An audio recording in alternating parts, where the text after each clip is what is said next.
കഴിഞ്ഞ ദിവസമാണ് കാസർഗോഡ് ചില സ്കൂളുകളിൽ വിദ്യാർത്ഥികളെ കൊണ്ട് അധ്യാപകരുടെ പാദപൂജ ചെയ്യിപ്പിച്ചു എന്നുള്ള വിവരമൊക്കെ വരുന്നത്. തൃശ്ശൂരിലും അതേ രീതിയിൽ സംഭവം ഉണ്ടായിട്ടുണ്ട് എന്നുള്ളതാണ്.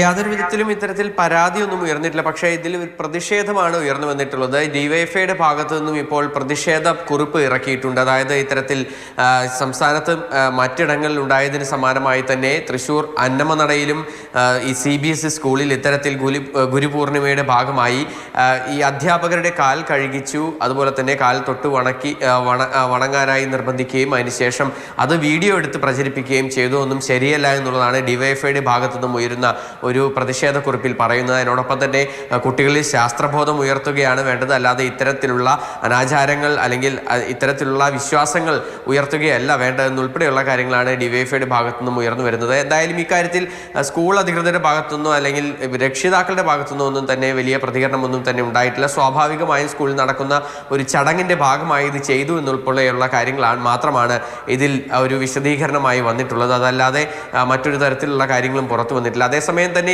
ഇത്തരത്തിലുള്ള സംഭവങ്ങൾക്കെതിരെ വിദ്യാഭ്യാസ മന്ത്രി ഉൾപ്പെടെയുള്ളവർ ഈ രംഗത്ത് വന്ന സാഹചര്യമുണ്ടായി. അതായത് ആ ഒരു സാഹചര്യത്തിൽ കൂടിയാണ് ഈ തൃശ്ശൂർ അന്നമനടയിലെ വിഷയവും ഇപ്പോൾ ചർച്ചയാവുന്നത്. എന്തായാലും വരും മണിക്കൂറുകളിൽ ഒരുപക്ഷെ കൂടുതൽ പ്രതിഷേധങ്ങൾ ഉണ്ടാകാൻ സാധ്യതയുണ്ട്. അതിനോടൊപ്പം തന്നെ ഇതിൽ കുറ്റക്കാർക്കെതിരെ നടപടിയെടുക്കണമെന്നൊരു ആവശ്യവും ഉയർന്നു വരുന്നുണ്ട്.